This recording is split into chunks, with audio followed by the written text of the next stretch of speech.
L'association française Janusz Korczak a pour fonction de faire connaître l'œuvre de Korczak, puisque c'est un pédagogue, éducateur, médecin, journaliste, conteur, poète, homme de radio. Je pense qu'il y en a d'autres. Vous voyez, c'est un personnage atypique. Il n'est pas pédagogue, il n'est pas psychologue, il est tout ce que je viens de dire. Donc je répète, médecin d'abord, puis éducateur par rapport à ce qu'il a vu pendant la guerre et dans les hôpitaux par rapport aux enfants. C'est-à-dire qu'il s'est dit, je ne peux pas être médecin sans faire d'éducation. Après, il a été conteur, poète, journaliste, pédiatre, formateur, homme de radio. Donc c'est vraiment un personnage assez étonnant. Ce qu'il faut savoir, et ça c'est vraiment pas contre vous, c'est que Janusz Korczak détestait les pédagogues et les psychologues. Bon, vous verrez pourquoi. Parce que pour lui, il n'y a pas de recette. Il explique qu'un enfant, c'est le corps et l'âme, qu'on ne peut pas dissocier les deux. Et donc, voilà, il a mis toute sa vie. Alors lui, Korczak, pourquoi je suis là ce soir, enfin, cet après-midi, c'est que, vous savez que demain, c'est le 20 novembre 2019. C'est-à-dire, c'est le 30e anniversaire de la signature de la Convention des droits de l'enfant. Texte qui, malheureusement, aujourd'hui, continue à poser problème, puisque les articles ne sont encore pas appliqués, malgré la loi.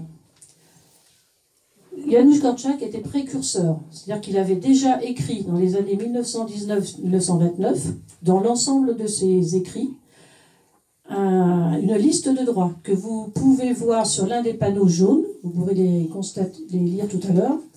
Ce qui est fondamental chez Korczak, c'est le fait que l'enfant, c'est d'abord le droit au respect. C'est-à-dire qu'on ne peut pas s'occuper d'enfants si on ne le respecte pas. Donc, je vais essayer d'aller vite parce que parler de Korczak, c'est parler de sa vie. Alors, je vais en parler 2 minutes, mais c'est trop court. Donc, Korczak, polonais, juif, son grand-père médecin, son père avocat. Son père a une maladie, il est fou, il est devenu fou, donc il va mourir assez tôt. Korczak se retrouve seul avec sa mère, sa tante, donc un milieu de femmes, dans un milieu bourgeois, très libéral. Et très vite, il va comprendre qu'il y a les riches et les pauvres. Donc, il va tout de suite se positionner en tant qu'enfant sur la défense des enfants des rues. C'est un de ses premiers livres. Il va faire des études de médecine. Suite à ça, il y a la guerre. Il sera donc médecin dans les hôpitaux pendant la guerre. Et pour lui, les premières victimes de la guerre, ce sont les enfants. Donc, il a donné toute sa vie à la défense de la cause des enfants. Voilà, ça explique un petit peu pourquoi on dit médecin éducateur. Pour ça, il a ouvert des orphelinats, c'est-à-dire qu'il a décidé d'accueillir dans des centres, des orphelinats, les enfants des rues. Donc il avait ouvert 2 orphelinats, un orphelinat juif et un orphelinat catholique, parce qu'à l'époque, évidemment, on ne mélangeait pas, c'était comme ça, les religions. Dans ces 2 orphelinats, il a essayé de mettre en place toute une pédagogie autour du respect de l'enfant.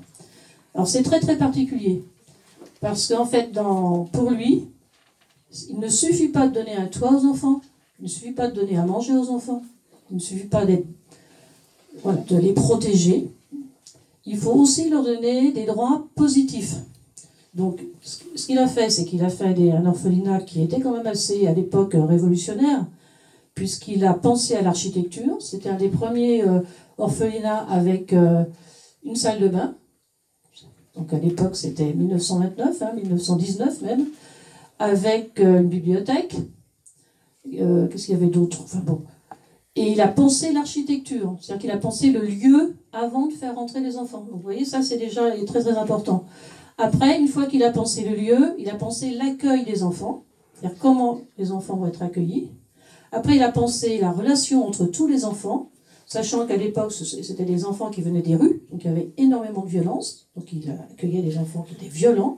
Donc il a mis en place des systèmes, des dispositifs qui permettaient de gérer la violence. Vous allez en voir lesquels.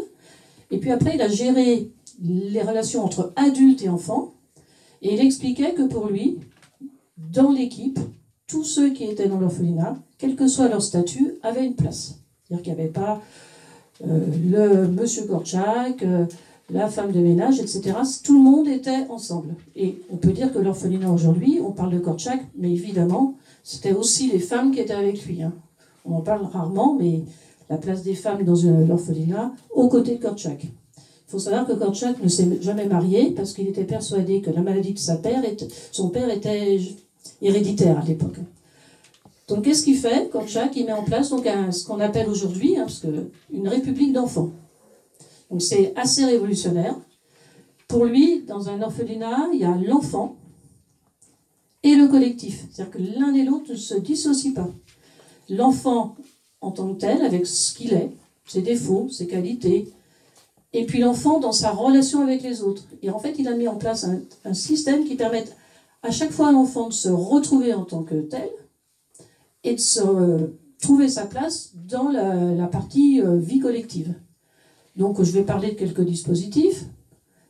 Je peux juste poser une question. Est-ce que qui connaissait Korczak avant que j'intervienne aujourd'hui? Juste, je vois, ça fait très peu de... ça fait une vingtaine. J'expliquerai pourquoi. Donc ce qu'il a fait, Korczak, c'est qu'il a mis en place un système, c'est-à-dire que quand les enfants rentraient à l'orphelinat, il était considéré comme un encombrant. Pourquoi? Parce qu'en fait, il ne connaissait pas les règles de vie. Il ne savait pas du tout comment était l'orphelinat. Donc, il était accueilli par un autre enfant qui avait déjà une certaine maturité dans l'orphelinat. Et cet enfant était son tuteur. Et il était accompagné pour comprendre les règles de vie.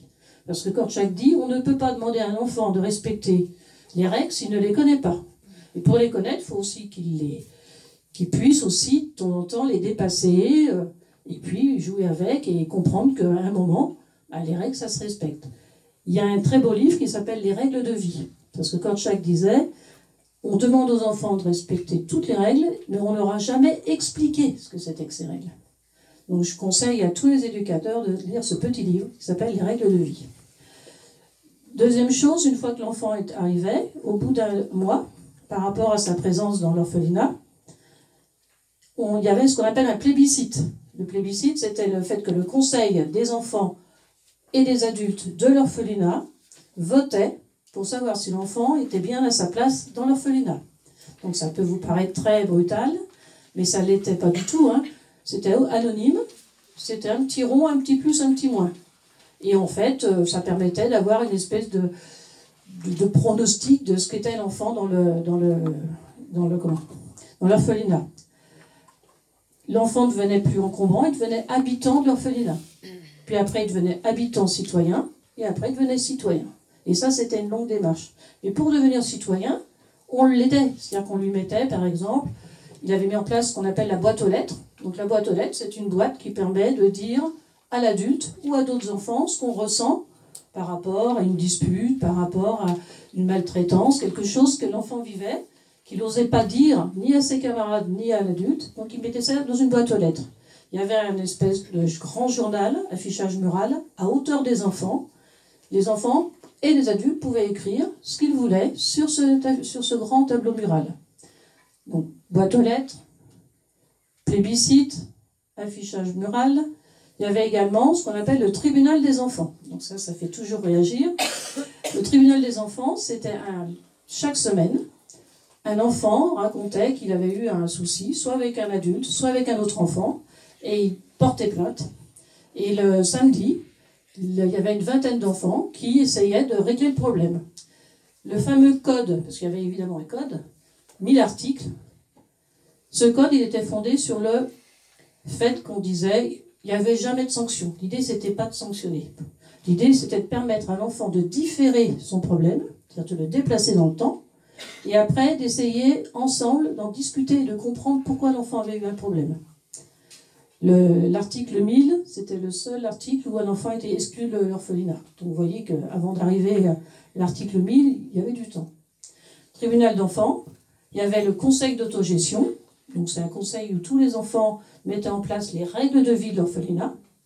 Et en plus de tout ça, il y avait ce qu'on appelle le tutorat, le théâtre, l'aide des enfants aux devoirs. Enfin, il avait mis en place un ensemble de dispositifs qui protègent les enfants entre eux et qui leur permettent de vivre ensemble.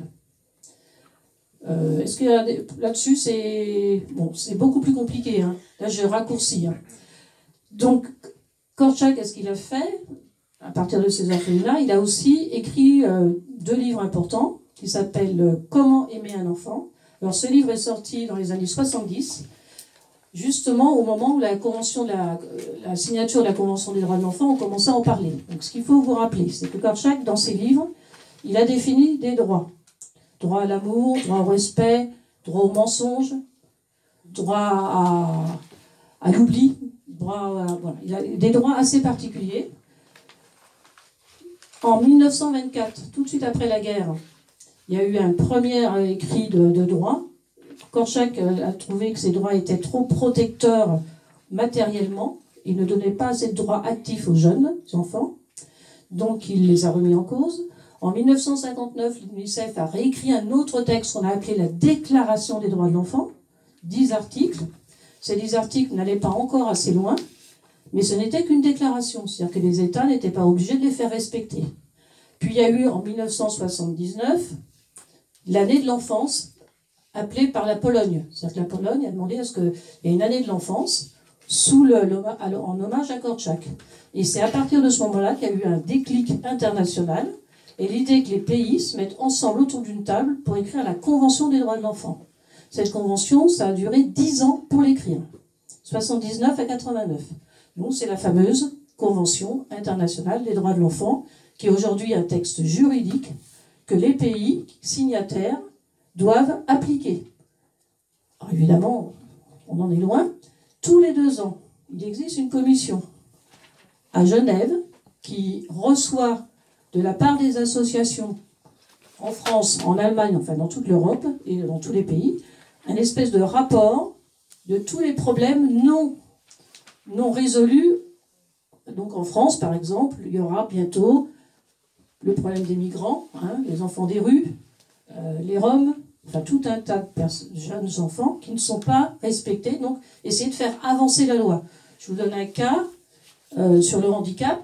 Il a fallu un rapport en 2017. C'est-à-dire que la notion de handicap et d'enfant et handicap n'était pas pris en compte en France par rapport à la Convention internationale des droits de l'enfant. Donc il a fallu rajouter un amendement à la Convention internationale. Et en France, on a un rapport spécifique sur les enfants handicapés. Et on peut tous les 2 ans, dans vos professions, faire avancer. Mais pour ça, il faut dénoncer. Il faut avoir des chiffres, il faut faire des enquêtes et il faut déposer nos rapports à la Commission internationale de Genève pour leur expliquer que tel article n'est pas reconnu. Parmi les articles peu reconnus, évidemment, on a les articles sur le droit à l'expression de l'enfant. C'est-à-dire que ce qu'il faut savoir, c'est que cette convention internationale est malheureusement peu travaillée en France. Elle n'est pas connue par les enseignants, très peu connue dans le milieu des éducateurs, sauf quelques lieux, comme les IRTS de Parmentier, où il y a un travail, je dirais, ponctuel. C'est-à-dire qu'en fait, ce qu'on fait, c'est qu'on fait connaître la Convention des droits de l'enfant, mais on ne réfléchit pas à son contenu et à l'impact que ça a sur d'autres métiers. Voilà, donc par rapport à Korczak, je vais revenir dessus quand même.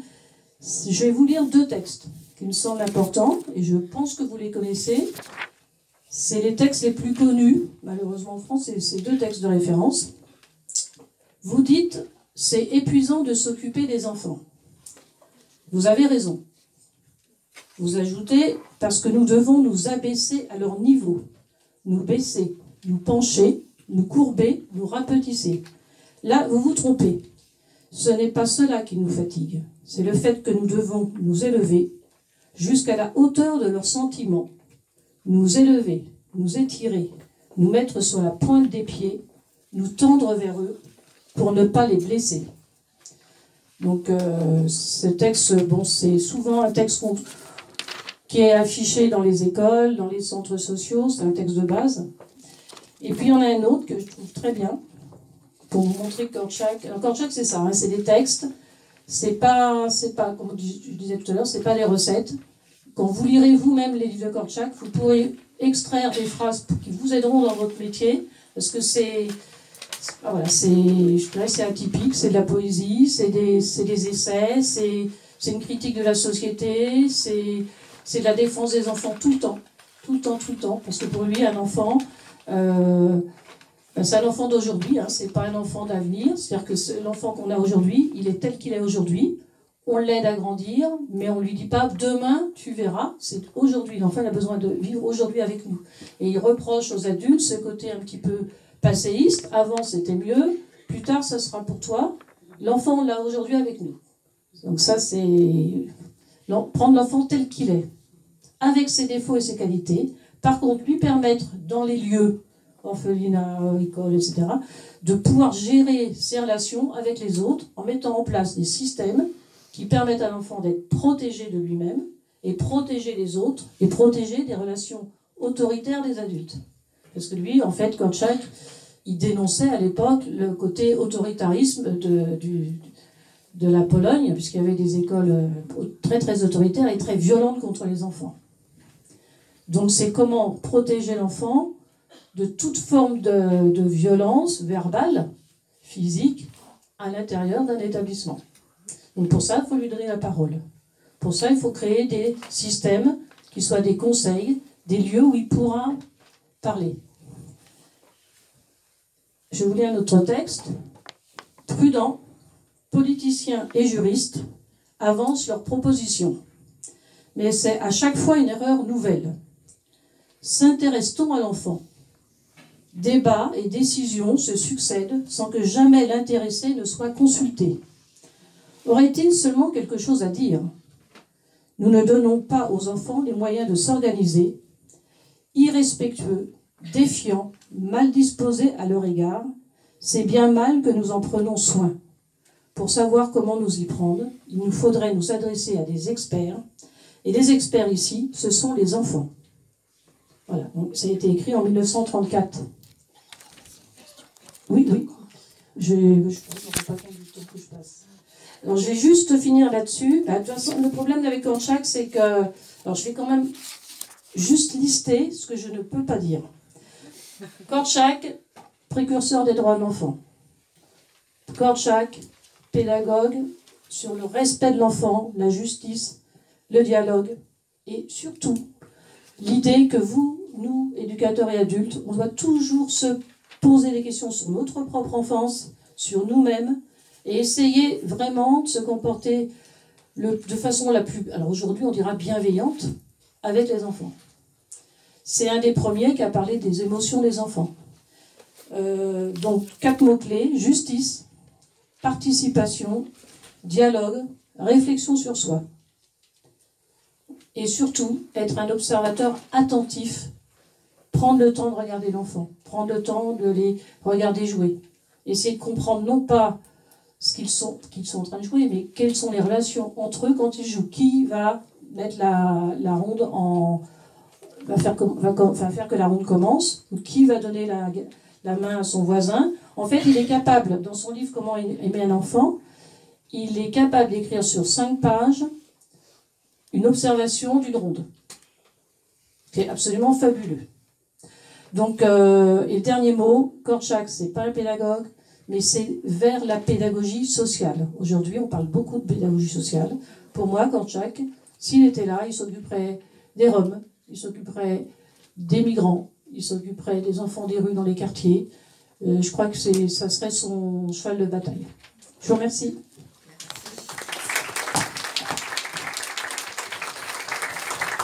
Alors oui, évidemment, si vous avez des questions, ou on fait comment ? Non, je crois qu'on fait les questions maintenant et après... D'accord. Si vous avez des questions maintenant par rapport à l'intervention de Patricia Luska. Oui, ou si vous avez un petit texte qui vous a plu dans ce qu'on vous a distribué. Est-ce qu'il y a un texte qui vous a heurté, gêné, que vous trouvez génial ? Non ? Bon, vous êtes timide. Vous avez le droit de garder les textes. Je vous les offre. Bon, il n'y a pas de questions. Moi, j'ai une question. Ah. Merci.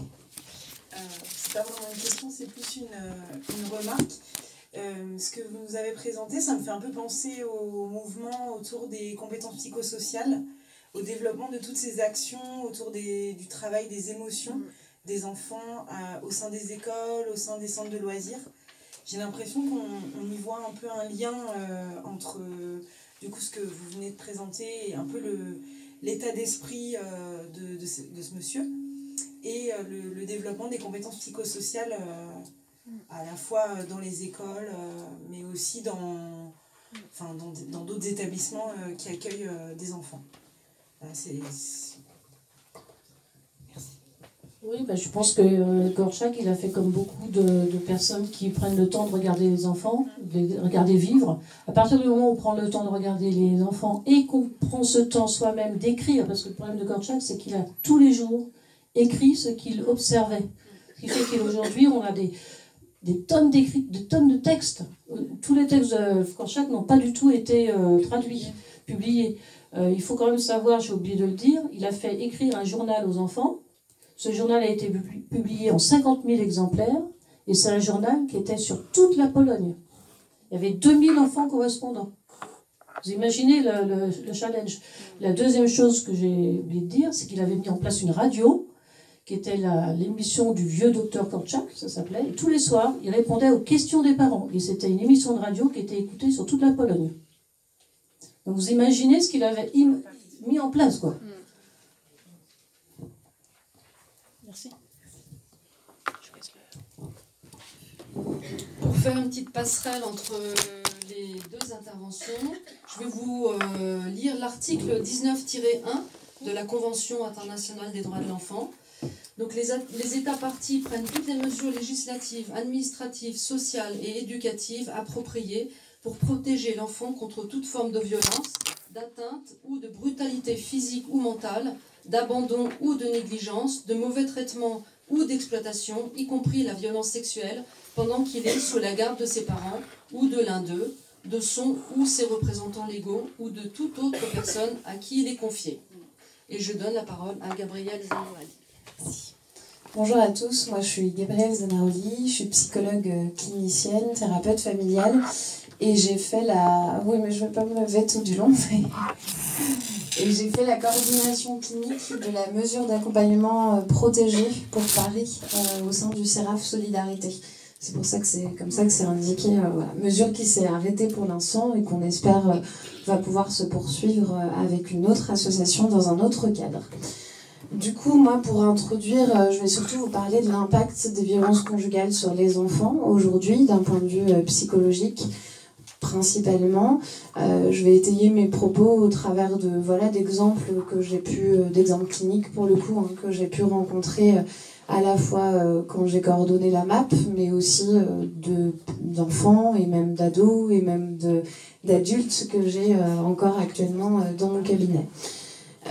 Déjà, je voudrais introduire mon propos en revenant sur cette convention des droits de l'enfant.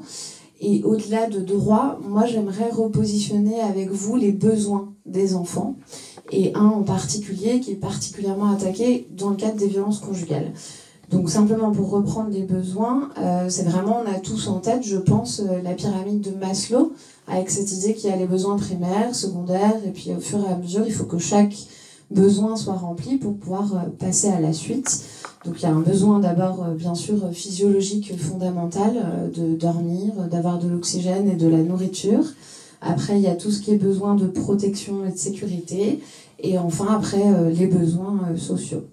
J'ai repris aussi un travail qui a été fait par l'Observatoire national de la protection de l'enfance en 2016, qui donc, eux, mettaient en avant d'autres besoins fondamentaux. Donc le besoin d'expérience adaptée à son niveau de développement et à ses différences individuelles, le besoin de limites, structures et attentes, le besoin d'une communauté stable, de son soutien, de sa culture, le besoin de protection de son avenir, le besoin de relations chaleureuses et stables, le besoin de protection physique, de sécurité et de régulation, et de manière plus générale, bien sûr, la santé, l'éducation, les relations sociales et familiales, tout ce qui a trait au développement comportemental et affectif, donc à savoir les émotions, les pensées, l'apprentissage, la communication.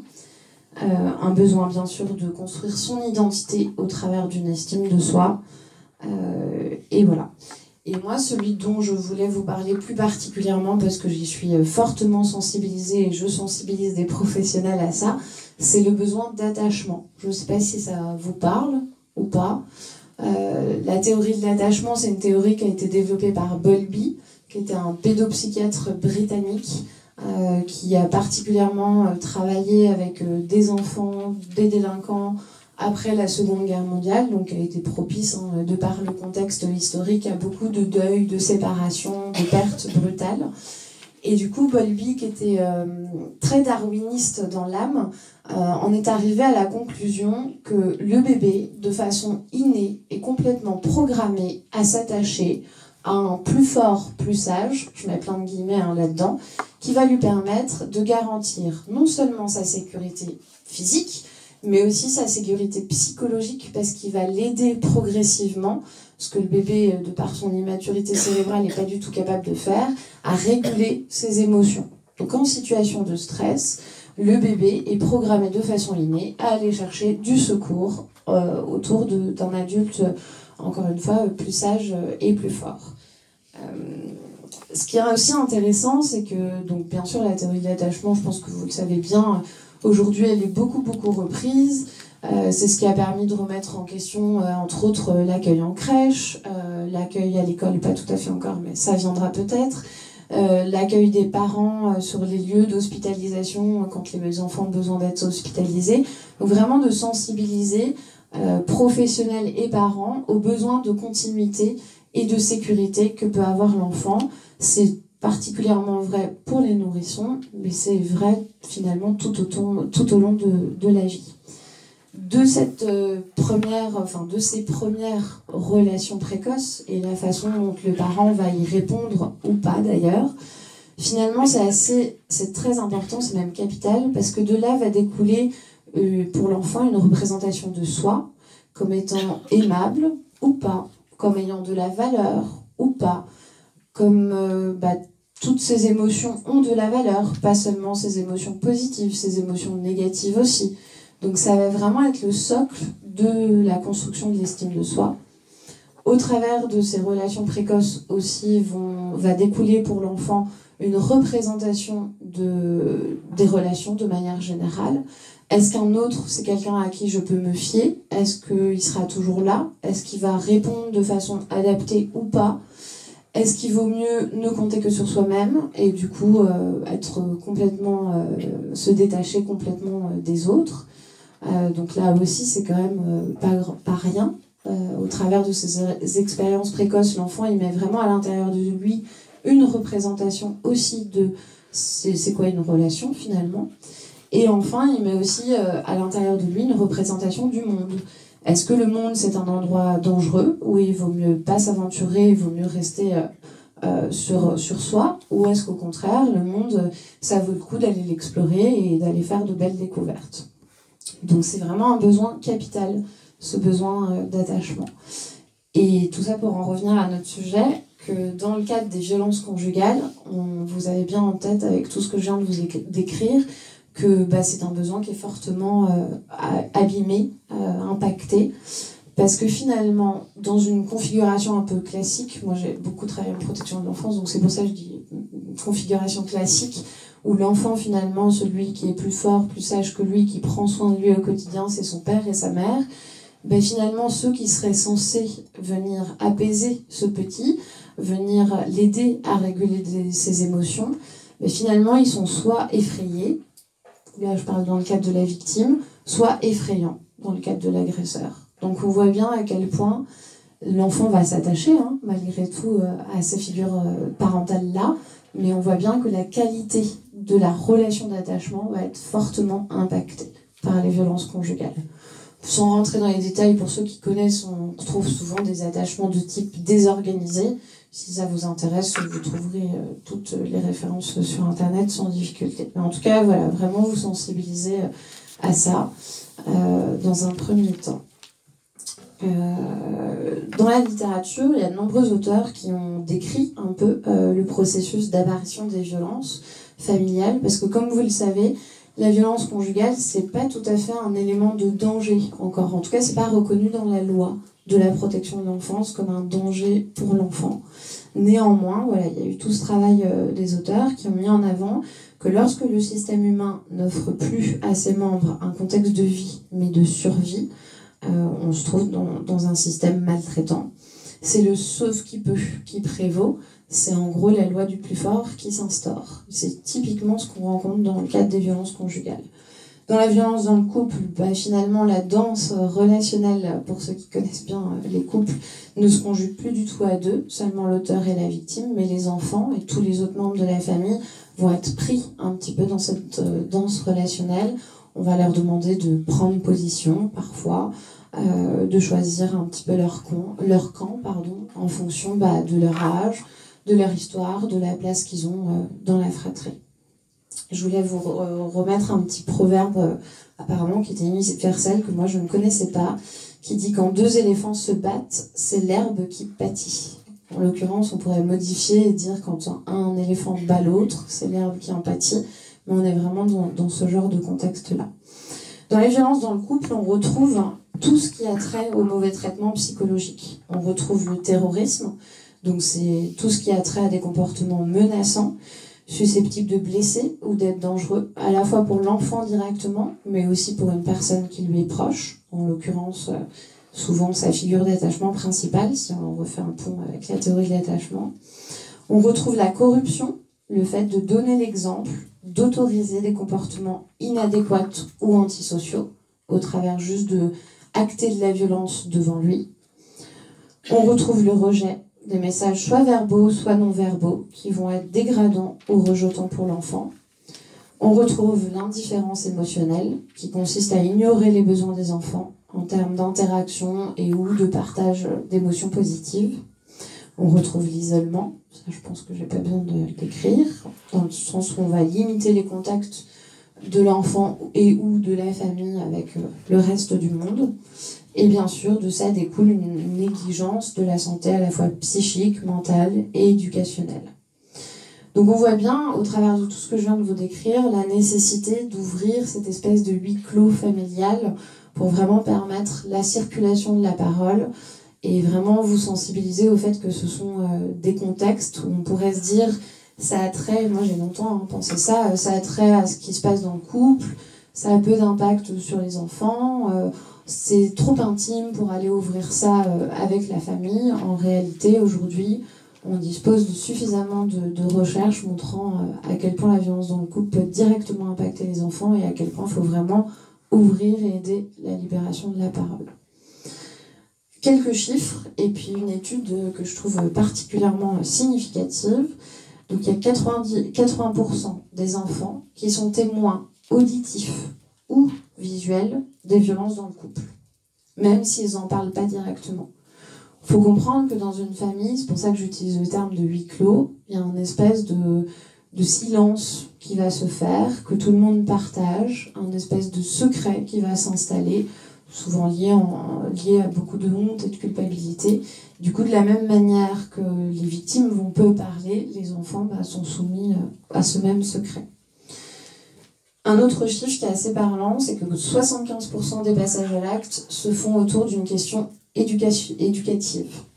Ce qui veut dire que les enfants sont la raison quasiment numéro 1 du passage à l'acte. Et je vous laisse imaginer tout ce que ça peut vouloir dire pour un enfant de petit à petit, au fur et à mesure de son développement, de percevoir ça, qu'il est la raison du passage à l'acte violent. Un autre chiffre qui est aussi très important, 40% des enfants qui vivent dans un contexte de violence dans le couple sont eux-mêmes victimes de violences physiques. Donc vous voyez, c'est un peu moins de la moitié, mais c'est quand même un peu moins que la moitié. Et du coup, c'est des enfants chez qui on va voir on parle de double exposition. C'est des enfants chez qui les symptômes vont être particulièrement, excusez-moi de parler en ces termes-là, mais particulièrement amplifiés. Pour le dire encore autrement, il va y avoir encore plus de difficultés, finalement, qu'un enfant qui vit dans contexte de violence conjugale, mais qui, par contre, lui, n'est pas victime directement de violences physiques et ou psychologiques. Un autre chiffre, ça, c'est des études qui ont été réalisées par Maurice Berger, que vous connaissez peut-être bien, pédopsychiatre aussi, très spécialiste de la protection de l'enfance. qui lui a fait des études montrant que 70% des enfants les plus délinquants sont des enfants victimes de violences conjugales. Donc ça aussi, ça doit pas mal nous faire réfléchir quand on est voilà, dans un contexte un peu tant de prévention que de repérage.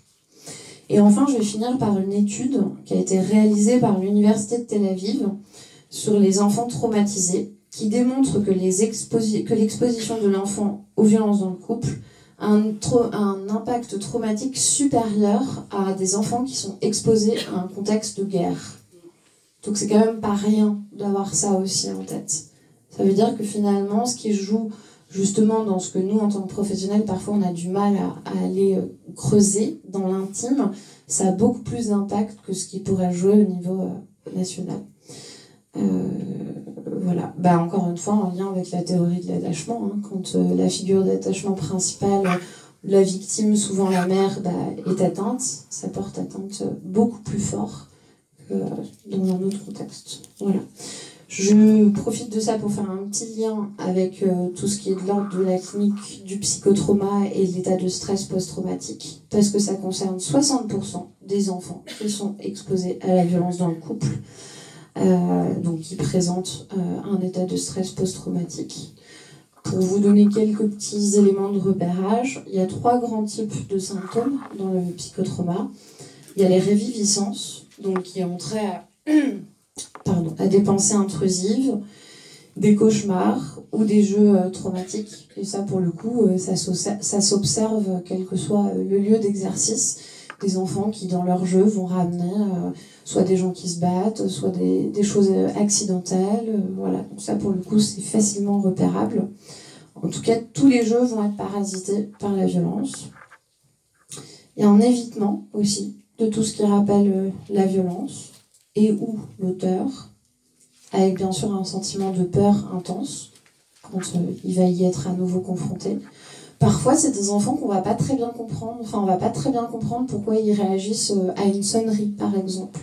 Quand on creuse avec eux un petit peu, quand on pose un peu plus de questions, ils peuvent ramener que la sonnerie, ça évoque un lieu où il y avait une sonnerie quand papa a tapé maman, par exemple. Voilà. Donc il faut toujours, derrière un comportement qui nous paraît un peu inadéquat ou bizarre, aller se poser la question de ce qui peut se passer pour eux.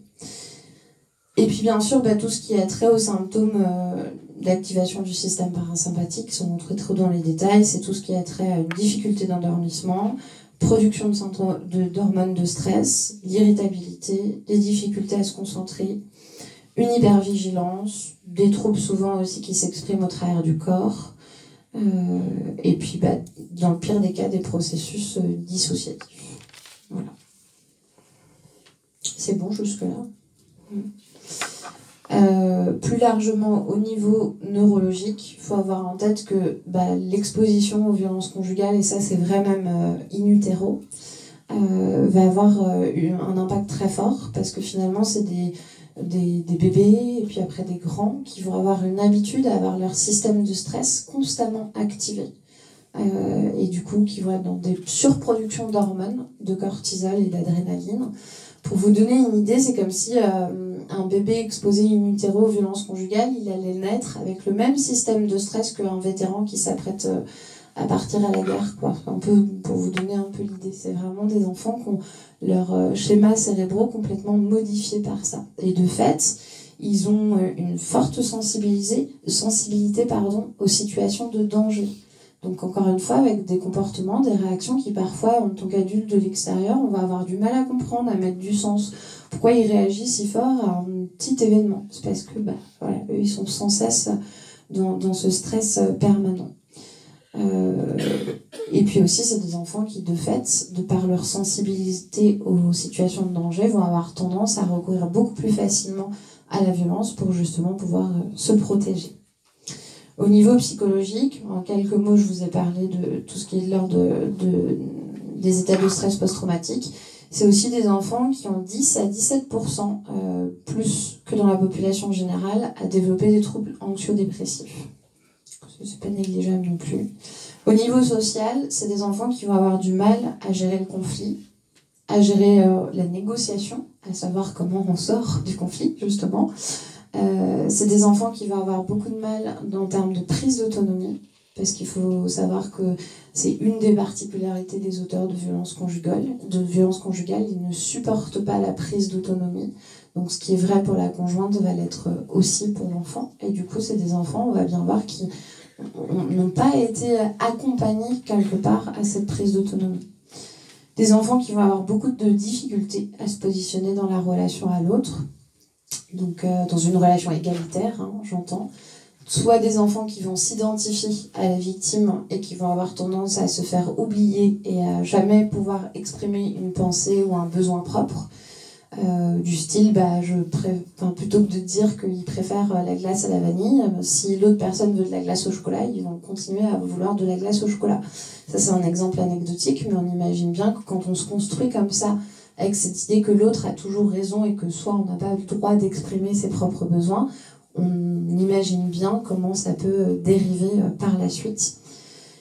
Ou alors, des enfants qui vont se construire en s'identifiant à l'agresseur et qui vont sans cesse se positionner en position haute, à imposer leurs désirs, leurs volontés aux autres. Et ça s'observe à la fois, ça s'observe dans les groupes de pairs, hein, encore une fois. Pas seulement à la maison ou dans des lieux de consultation, ça peut s'observer dans une cour de récré. Enfin, vous parlez aussi du conflit de protection. On a beaucoup entendu pendant un certain temps la question du conflit de loyauté dans lequel sont pris des enfants aux prises à des séparations conjugales conflictuelles.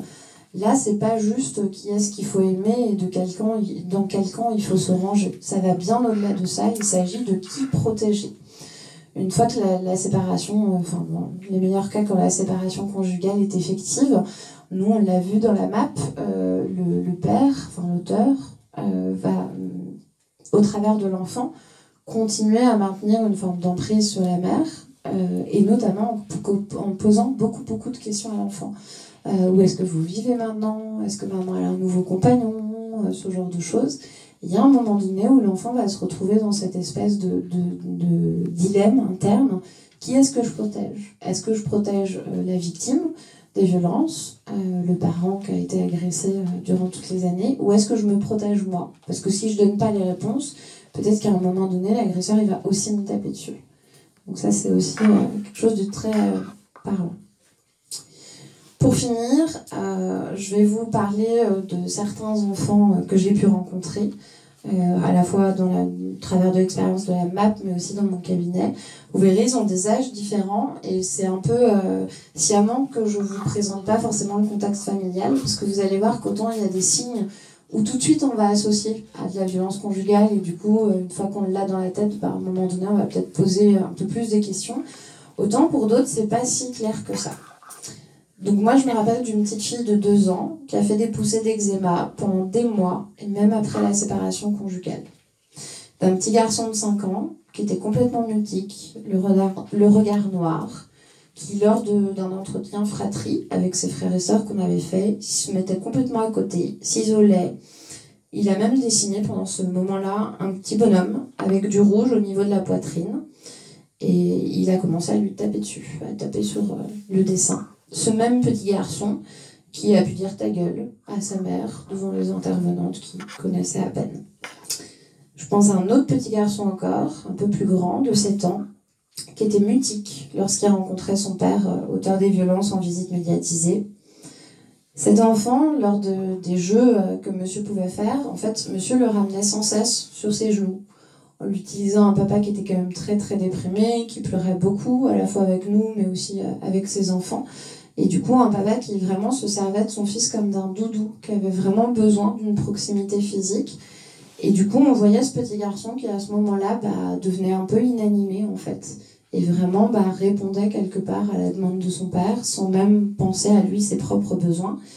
Et pour qui il a fallu porter la parole en disant peut-être que tu serais mieux installé sur une petite chaise à côté de papa plutôt que sur ses genoux. Ce même enfant qui nous racontera que quand il rentre chez lui le soir, il continue, même si la séparation conjugale est effective, à guetter la présence de la moto de son papa sur le parking, et il exprime un grand soulagement lorsque c'est pas le cas en bas de la maison et qu'il peut du coup monter tranquillement. Je vais vous parler d'une petite fille de 7 ans qui, après la séparation conjugale, a vécu ce qu'on appelle un épisode dissociatif, durant lequel elle voyait son père dans sa chambre, menaçant avec un couteau et menaçant sa mère. Père qui, bien sûr, n'habitait plus là depuis quelques mois. Son épisode dissociatif a duré quelques heures et il a fallu l'intervention des urgences et bien sûr la prescription d'un médicament pour l'apaiser, en tout cas sur l'instant. Je vais vous parler d'une préadolescente de 12 ans qui refuse de quitter sa mère pour aller à l'école, voir des copines, jouer au square avec ses frères et sœurs. Pour le coup, il n'y a pas de séparation conjugale encore. Je vais vous parler d'une adolescente de 16 ans qui nous a expliqué être soulagée depuis la séparation de ses parents parce qu'elle peut enfin dormir la nuit. Auparavant, elle entendait son père rentrer tard le soir, fortement alcoolisé, et elle ne savait pas à quoi s'attendre. Je vais vous parler d'un jeune homme de 18 ans, consommateur de cannabis, en décrochage scolaire depuis des années, qui passe ses journées à insulter des femmes dans la rue avec ses copains. Et enfin, c'est une patiente que j'ai vue ce matin, une jeune fille de 24 ans, qui a une grande difficulté à construire un projet professionnel et qui, dans la relation à l'autre, fait toujours passer les besoins de l'autre avant les siens. Voilà, donc quelques petits exemples, encore une fois, pour vous dire que autant il y a des signes qui rapidement vont nous faire penser à la violence conjugale et d'autres qui pourraient avoir plein d'autres causes, mais c'est important de garder en tête que peut-être c'est de la violence conjugale et essayer de poser des questions dans ce sens. Voilà, merci beaucoup pour votre attention.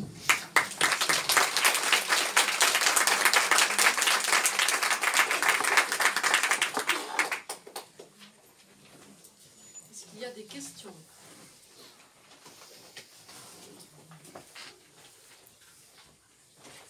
Est-ce que tu pourrais préciser ce qu'est la MAP ?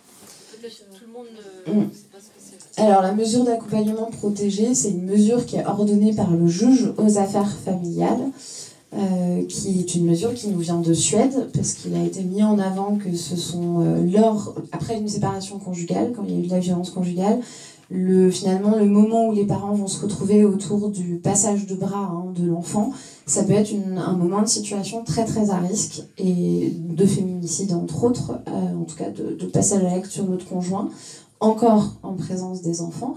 Donc afin de protéger à la fois le parent victime et les enfants, c'est un tiers en fait qui va aller chercher l'enfant au domicile d'un parent pour l'amener à l'autre domicile. Parce qu'en espace de rencontre, que peut-être vous connaissez, où c'est des lieux où on pourrait imaginer ce passage de bras, on a beau mettre en place tout un tas de dispositifs, faire arriver monsieur 15 minutes avant madame, etc., etc., on se rend compte que c'est pas suffisamment protecteur, et du coup la mesure d'accompagnement protégé elle a toujours lieu dans le 93 depuis 4-5 ans si je me trompe pas, et moi j'ai coordonné du coup l'année d'expérimentation parisien, où à la fois on avait des situations où c'était les intervenantes du coup qui allaient au domicile d'un des parents, amener l'enfant à l'autre domicile, et inversement, enfin voilà. Et sinon, on avait la chance de faire des visites médiatisées, puisqu'on avait un espace de rencontre, mais de la même manière, les intervenants allaient au domicile d'un parent, chercher l'enfant, le ramener à l'espace de rencontre, et trajet retour de la même manière. Voilà, nous, ce qu'on en a conclu, en tout cas, c'est que c'était très très protecteur, tant pour le parent victime que pour l'enfant. Vous imaginez bien, au travers de ce que je vous ai dit sur la théorie de l'attachement, finalement, intervenir sur l'enfant, c'est bien, mais intervenir sur le parent victime, le mettre à l'abri, lui faire ressentir lui aussi un sentiment de sécurité, ça va lui permettre de sécuriser aussi son enfant.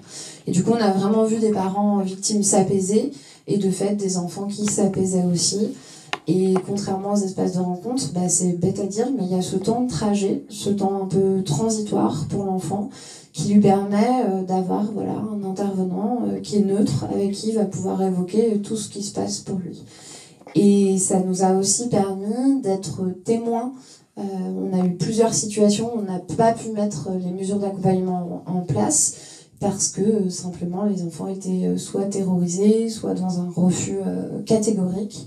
Et du coup, encore une fois, c'est pas tout à fait la même chose que d'être au domicile des intervenantes qui m'ont raconté des enfants qui se cachaient derrière le canapé, un autre qui ne voulait même pas, ne serait-ce qu'avoir un contact visuel avec elle, un autre qui s'enfermait dans les toilettes. Enfin, nous, on va être témoin de ça et du coup, on va pouvoir aussi le rapporter au JAF qui va pouvoir peut-être modifier ou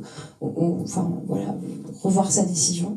Donc voilà tout l'intérêt de la mesure d'accompagnement protégé qui du coup est en suspens au niveau de Paris, mais on espère pourra reprendre très prochainement. Voilà.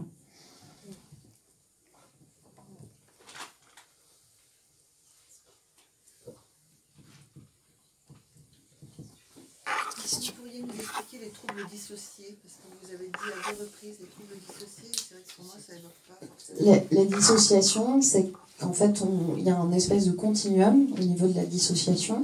Ça va de, je sais pas si vous l'avez déjà expérimenté, moi j'ai déjà vécu, on est dans le train ou dans une voiture et puis juste on regarde le paysage et on est juste plus tout à fait là. Vous voyez, on est parti un peu dans nos pensées.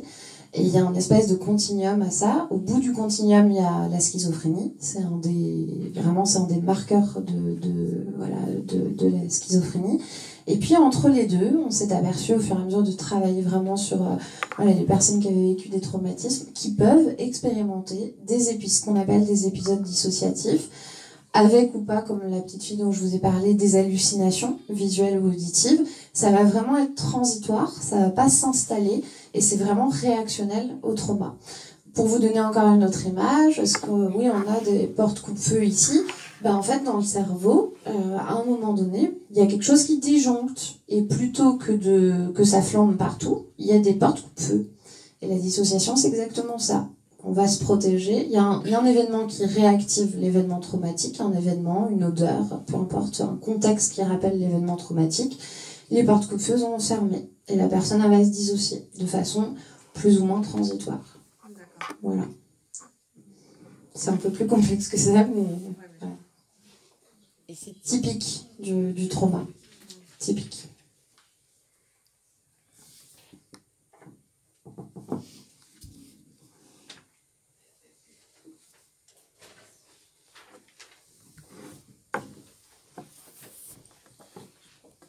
Merci beaucoup à nos 2 intervenantes, Patricia et Gabrielle. Avant de quitter votre chaise, je vous rappelle donc les espaces. Vous aurez derrière vous, sur ma droite, les assistants socio-scolaires qui vont vous présenter, échanger avec vous sur des ateliers qu'ils ont menés l'année dernière dans plusieurs écoles avec des animateurs de la DASCO et des responsables éducatifs villes sur l'égalité filles-garçons, la non-violence, l'expression des émotions. Ici, on vous propose un jeu collaboratif. Ici, vous avez des livres pour enfants. Il y a aussi des études que vous pouvez consulter justement sur la question de l'impact des violences conjugales sur les enfants. L'association École des parents et des éducateurs, donc 2 professionnels seront là pour échanger avec vous. Patricia Lusca reste encore avec nous. Elle a tout, un ensemble d'ouvrages que vous pouvez consulter sur place sur Janusz Korczak. Et puis, au fond, là-bas sur la gauche, il y a une salle où vous pouvez regarder des petites vidéos qui vous sont proposées par Claire Richardet. Et alors, on va vous proposer vous demander un exercice par rapport à vos chaises, c'est-à-dire qu'il faudrait que chaque chaise les empiler sur ce côté-là pour qu'on puisse avoir l'espace. Voilà. Et merci à vous.